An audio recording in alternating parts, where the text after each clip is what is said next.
ಪ್ರಿಯರಾದವರೇ, ಯೇಸುಕ್ರಿಸ್ತನ ನಾಮದಲ್ಲಿ ನಿಮಗೆ ನನ್ನ ಪ್ರೀತಿಯ ವಂದನೆಗಳು. ಸಂತೋಷವಾಗಿ ಇದ್ದೀರಾ? ಕರ್ತನಲ್ಲಿ ಯಾವಾಗಲೂ ಸಂತೋಷವಾಗಿರಬೇಕು. ಯಾಕೆ ದುಃಖವಾಗಿ ಇದ್ದೀರಿ? ಕರ್ತನೆಲ್ಲವನ್ನು ನೋಡಿಕೊಳ್ಳುವನು. ಆತನಿಂದ ನಿಮಗೆ ಅದ್ಭುತ ಮಾಡುತ್ತಾನೆ. ಮತ್ತ್ಯಾಕೆ ದುಃಖವಾಗಿರಬೇಕು? ಸಂತೋಷವಾಗಿರಬೇಕು, ಸರಿನಾ? ಈ ಸ್ಥಳವನ್ನು ನೋಡಿದ್ದೀರಾ? ನಾನು ಹೇಳಿದೆನಲ್ಲ, ಕೊಚ್ಚಿನ್ನಲ್ಲಿ, ಕೇರಳ ರಾಜ್ಯದ ಕೊಚ್ಚಿನ್ನಲ್ಲಿ ಯಹೂದ ಸಭಾ ಮಂದಿರ. ಇಲ್ಲಿ ಬರೆಯಲ್ಪಟ್ಟಿದೆ ಕೊಚ್ಚಿನ್ ಪರದೇಸಿ ಸಿನೆಗಾಗ್. ಇದು ನಿರ್ಮಾಣವಾದದ್ದು 1568ರಲ್ಲಿ. Oldest in the Commonwealth countries ಎಂಬುದಾಗಿ. ಇದು ಬಹಳ ಪುರಾತನವಾದ ಒಂದು ಪ್ರಾರ್ಥನೆ ಆಲಯ. ಆದರೆ ಯಹೂದ್ಯರು ಇಲ್ಲಿಗೆ ಹೇಗೆ ಬಂದರು ಅಂದುಕೊಳ್ಳುತ್ತೀರಾ?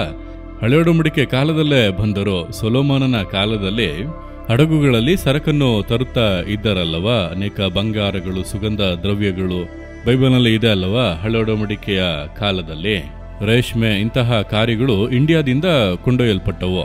ಅಂದರೆ ಸೊಲೊಮೋನನ ಕಾಲದಲ್ಲೇ ಇಂಡಿಯಾದೊಟ್ಟಿಗೆ ಒಂದು ಸಂಬಂಧ ಉಂಟಾಗಿದೆ. ಈ ವಸ್ತುಗಳನ್ನು ಸಂಗ್ರಹಿಸಿ ಕಳಿಸಿಕೊಡಲು ಅನೇಕ ಯಹೂದ್ಯರನ್ನು ಇಲ್ಲಿಗೆ ಕಳಿಸಿಕೊಡಲಾಯಿತು. ಸೊಲೊಮೋನನಿಗೋಸ್ಕರ ಅವರಿಲ್ಲಿ ಇದ್ದುಕೊಂಡು ವಸ್ತುಗಳನ್ನು ಶೇಖರಿಸಿ ಹಡಗಿನಲ್ಲಿ ಕಳಿಸಿಕೊಡುವರು. ಆಗಲೇ ಯಹೂದ್ಯರು ಇಲ್ಲಿ ಬಂದು ವಾಸ ಮಾಡೋದಕ್ಕೆ ಆರಂಭಿಸಿದರು. ಅದರ ನಂತರ ಅನೇಕರು ಇಲ್ಲಿಯೇ ತಂಗಿದರು. ಅದರ ನಂತರ ಅನೇಕ ಕಾಲಗಳಲ್ಲಿ ಈ ರೀತಿಯಾಗಿ ಬಂದು ಚದುರಿಸಲ್ಪಟ್ಟ ಯಹೂದ್ಯರು ಈ ಸ್ಥಳದಲ್ಲೆಲ್ಲ ಬಂದು ತಂಗಿದ್ದಾರೆ. ತೋಮನು ಮೊದಲನೆಯದಾಗಿ ಇಂಡಿಯಾಗೆ ಬಂದಾಗ ಮೊದಲು ಬಂದಂತ ಸ್ಥಳ ಈ ಕೇರಳ ರಾಜ್ಯ. ಯಾಕೆ ಅವನು ಮೊದಲನೇದಾಗಿ ಇಲ್ಲಿ ಬಂದನು ಅಂದರೆ, ಇಲ್ಲಿ ಯಹೂದ್ಯರು ಇದ್ದರು.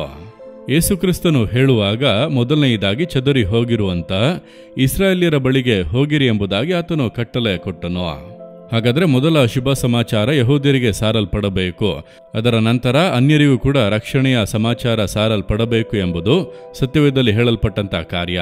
ಆದ್ದರಿಂದ ಯಹೂದ್ಯರು ಇಲ್ಲಿ ಇದ್ದದ್ದರಿಂದ ದೇವರು ತೋಮನನ್ನು ಮೊದಲನೆಯದಾಗಿ ಇಲ್ಲಿಗೆ ಕರೆತಂದರು. ಮೊದಲು ಈ ಜನರಿಗೆಲ್ಲ ಸುವಾರ್ತೆಯನ್ನು ಸಾರಿ ಇಲ್ಲಿರುವಂಥ ಎಲ್ಲ ಜನರು ರಕ್ಷಣೆ ಹೊಂದುವಂತೆ ಯಹೂದ್ಯರಲ್ಲದವರಿಗೂ ಕೂಡ ಸುವಾರ್ತೆಯನ್ನು ಸಾರುತ್ತಾ ಬಂದನು. ಇದರಲ್ಲಿ ಇನ್ನೊಂದು ಬಹಳ ವಿಶೇಷವಾದದ್ದು ಏನು ಗೊತ್ತಾ? ಲೋಕದಲ್ಲಿಯೇ ಮೊದಲ ದೇವಾಲಯ ಕಟ್ಟಲ್ಪಟ್ಟದ್ದು ಈ ಕೇರಳದಲ್ಲಿಯೇ. ಬೇರೆ ಎಲ್ಲಿ ಕೂಡ ಯೇಸುಕ್ರಿಸ್ತನ ಹೆಸರಿನಲ್ಲಿ ದೇವಾಲಯ ಕಟ್ಟಲ್ಪಡಲಿಲ್ಲ. ಹಳೆ ಒಡಂಬಡಿಕೆ ಕಾಲದಲ್ಲಿ ಯೆರೂಸಲೇಮಿನಲ್ಲಿ ದೇವಾಲಯ ಇತ್ತು. ಈ ರೀತಿ ಸಭಾ ಮಂದಿರಗಳು ಇದ್ದವು. ಕ್ರೈಸ್ತ ದೇವಾಲಯ ಎಂಬುದಾಗಿ ಕಟ್ಟಲ್ಪಡಲಿಲ್ಲ. ಯಾಕೆಂದರೆ ಆ ರೋಮನ್ನರ ಕಾಲದಲ್ಲಿ ಕ್ರೈಸ್ತರಿಗೆ ವಿರೋಧವಾಗಿ ಆ ಸರ್ಕಾರ ಇದ್ದದ್ದರಿಂದ ಎಲ್ಲಿ ಕೂಡ ಚರ್ಚ್ ಕಟ್ಟುವುದಕ್ಕೆ ಸಾಧ್ಯವಿಲ್ಲ. ಆದರೆ ಮೊದಲ ಬಾರಿಗೆ ತೋಮನು ಇಂಡಿಯಾಗೆ ಬಂದು ಇಡೀ ಲೋಕದಲ್ಲೇ ಮೊಟ್ಟಮೊದಲ ಕ್ರೈಸ್ತ ಆಲಯ ಕೇರಳದಲ್ಲಿ ಕಟ್ಟಲ್ಪಟ್ಟಿತು. 7 ಆಲಯಗಳನ್ನು ಅವನು ಕಟ್ಟಿದ್ದಾನೆ.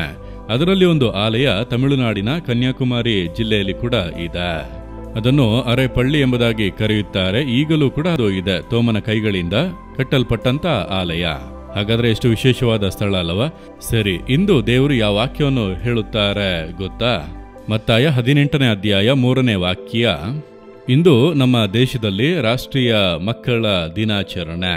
ಆದ್ದರಿಂದ ಮಕ್ಕಳ ಕುರಿತಾಗಿ ಸತ್ಯವೇದ ಏನು ಹೇಳುತ್ತದೆ? ಯೇಸು ಏನು ಹೇಳಿದ್ದಾನೆ ನೋಡಿರೆ, ನೀವು ತಿರುಗಿಕೊಂಡು ಚಿಕ್ಕ ಮಕ್ಕಳಂತೆ ಆಗದೆ ಹೋದರೆ ನೀವು ಪರಲೋಕ ರಾಜ್ಯದಲ್ಲಿ ಸೇರುವುದೇ ಇಲ್ಲವೆಂದು ನಿಮಗೆ ಸತ್ಯವಾಗಿ ಹೇಳುತ್ತೇನೆ. ಯೇಸು ಹೇಳುತ್ತಾನೆ, ನೀವು ತಿರುಗಿಕೊಂಡು ಚಿಕ್ಕ ಮಕ್ಕಳಂತೆ ಆಗಬೇಕು.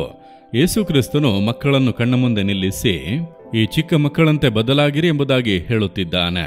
ನೀವು ಮನ ತಿರುಗಿ ನಿಮ್ಮ ದುಷ್ಟ ಮಾರ್ಗಗಳು, ವಕ್ರತೆಗಳನ್ನು ಬಿಟ್ಟು ಮನ ತಿರುಗಿ ಮಕ್ಕಳಂತೆ ಆಗಿರಿ ಎಂಬುದಾಗಿ ಹೇಳುತ್ತಾನೆ. ಚಿಕ್ಕ ಮಕ್ಕಳಂತೆ ಯಾಕೆ ಬದಲಾಗುವುದಕ್ಕೆ ಹೇಳುತ್ತಾನೆ ಅಂದರೆ, ನೀವು ಚಿಕ್ಕ ಮಕ್ಕಳನ್ನು ನೋಡಿರಿ, ಒಂದು ವರ್ಷ, 2 ವರ್ಷ ಅಥವಾ 3 ವರ್ಷದ ಒಳಗಿನ ಮಕ್ಕಳನ್ನು ನೀವು ನೋಡಿದರೆ ಆ ಮಕ್ಕಳಲ್ಲಿ ಕಳಂಕ ಇರುವುದಿಲ್ಲ, ಕಪಟತನ ಇರುವುದಿಲ್ಲ. ನೀವು ಅಪೊಸ್ತಲರ ಕೃತ್ಯಗಳು 2ನೇ ಅಧ್ಯಾಯ ಕೊನೆಯ ವಾಕ್ಯವನ್ನು ಓದಿದರೆ, ಯೇಸುಕ್ರಿಸ್ತನನ್ನು ಸ್ವೀಕರಿಸಿಕೊಂಡಂತ ದೇವಜನರು ಆದಿ ಸಭೆಯಲ್ಲಿ ಅವರು ಹೇಗಿದ್ದರು ಅಂದರೆ ಕಪಟವಿಲ್ಲದ ಹೃದಯವುಳ್ಳವರಾಗಿ ಇದ್ದರು. ನಿಷ್ಕಪಟವಾದ ಹೃದಯ, ಇದುವೇ ಬಹಳ ಮುಖ್ಯ. ಅನೇಕರು ಅದರ ಕುರಿತಾಗಿ ಯೋಚಿಸುವುದೇ ಇಲ್ಲ.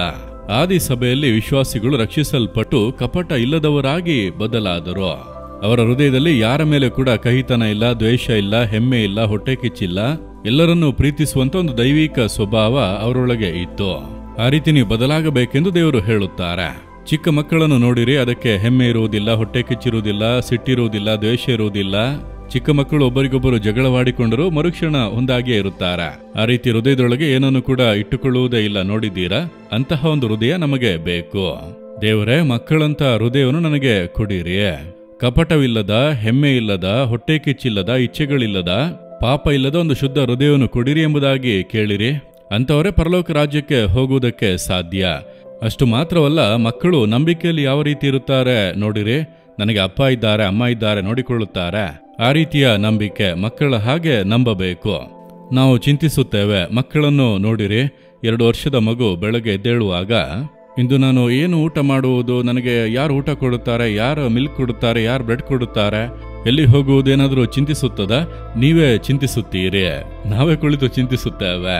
ಮಕ್ಕಳು ಯಾವುದರ ಕುರಿತು ಚಿಂತಿಸುವುದಿಲ್ಲ. ಯಾಕೆಂದ್ರೆ ನನಗೆ ಅಪ್ಪ ಇದ್ದಾರೆ, ಅಮ್ಮ ಇದ್ದಾರೆ, ನನ್ನ ಅವಶ್ಯಕತೆಗಳನ್ನು ಗಮನಿಸಿಕೊಳ್ಳುತ್ತಾರೆ. ನಂಬಿಕೆ, ಅಂತಹ ಒಂದು ನಂಬಿಕೆ ನಮಗೆ ಇರಬೇಕು. ನಮಗೆ ಏಸು ಇದ್ದಾರೆ, ಪರಮ ತಂದೆ ನಮಗೆ ಇದ್ದಾರೆ, ಆತನು ನೋಡಿಕೊಳ್ಳುವನು, ನಾನ್ಯಾಕೆ ಚಿಂತಿಸಬೇಕು? ಆ ರೀತಿ ಮಕ್ಕಳ ಹಾಗೆ ನಾವು ಬದಲಾಗಬೇಕು. ಸರಿನಾ? ಒಪ್ಪಿಸಿ ಕೊಡುವಿರಾ?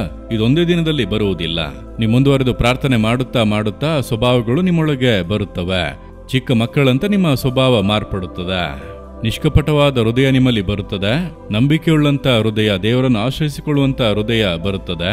ಮಕ್ಕಳು ಯಾವಾಗಲೂ ಹೆತ್ತವರನ್ನೇ ಆಶ್ರಯಿಸಿಕೊಳ್ಳುತ್ತಾರಲ್ಲ, ಅದೇ ರೀತಿಯಾಗಿ ನಾವು ಕೂಡ ದೇವರನ್ನು ಆಶ್ರಯಿಸಿಕೊಳ್ಳುವಂತ ಜೀವಿತ ಜೀವಿಸಬೇಕು. ಅದಕ್ಕೆ ದೇವರು ಹೇಳುತ್ತಾರೆ, ನೀವು ಮನ ತಿರುಗಿ ಮಕ್ಕಳಂತೆ ಬದಲಾಗುವುದಕ್ಕೆ ಬಯಸುತ್ತೀರಾ? ಹಾಗಿದ್ದರೆ ಕೈ ಇಟ್ಟುಕೊಂಡು, ಯೇಸುವೆ, ನಾನು ಕೂಡ ನೀವು ಹೇಳುವಂತೆ ಮನ ತಿರುಗಿ ಮಕ್ಕಳ ಹಾಗೆ ಬದಲಾಗಬೇಕು. ನನಗೆ ಅಂತಹ ಒಂದು ಹೃದಯವನ್ನು ಕೊಡಿರಿ. ಈ ಮಕ್ಕಳ ದಿನಾಚರಣೆಯಲ್ಲಿ ಇಂಡಿಯಾದಲ್ಲಿರುವಂಥ, ನಮ್ಮ ದೇಶದಲ್ಲಿ ಇರುವಂಥ ಎಲ್ಲ ಮಕ್ಕಳಿಗಾಗಿ ನಾನು ಪ್ರಾರ್ಥಿಸುತ್ತೇನೆ. ಮಕ್ಕಳನ್ನು ಸುರಕ್ಷಿತವಾಗಿ ಕಾಪಾಡಿರಿ. ಮಕ್ಕಳಿಗೆ ಯಾವುದೇ ಕೇಡು ಸಂಭವಿಸದೇ ಇರುವ ಹಾಗೆ ಕಾದುಕೊಳ್ಳಿರಿ. ಮಕ್ಕಳ ಮೇಲೆ ನಿಮ್ಮ ಕರಗಳು ಇದ್ದು ಅವರನ್ನು ಆಧರಿಸಿ ಆಶೀರ್ವದಿಸಿ ನಡೆಸಲಿ. ಯೇಸುವಿನ ನಾಮದಲ್ಲಿ ಪ್ರಾರ್ಥಿಸುತ್ತೇವೆ ತಂದೆಯೇ. Amen, amen. Jesus redeem Kannada YouTube channel ಅನ್ನು ಸಬ್ಸ್ಕ್ರೈಬ್ ಮಾಡಿ. ಸಬ್ಸ್ಕ್ರೈಬ್ ಬಟನ್ ಕ್ಲಿಕ್ ಮಾಡಿ ಮತ್ತು ಬೆಲ್ ಬಟನ್ ಒತ್ತಿ. ಅನುದಿನ ಕಾರ್ಯಕ್ರಮದ ಮಾಹಿತಿ ಪಡೆಯಿರಿ.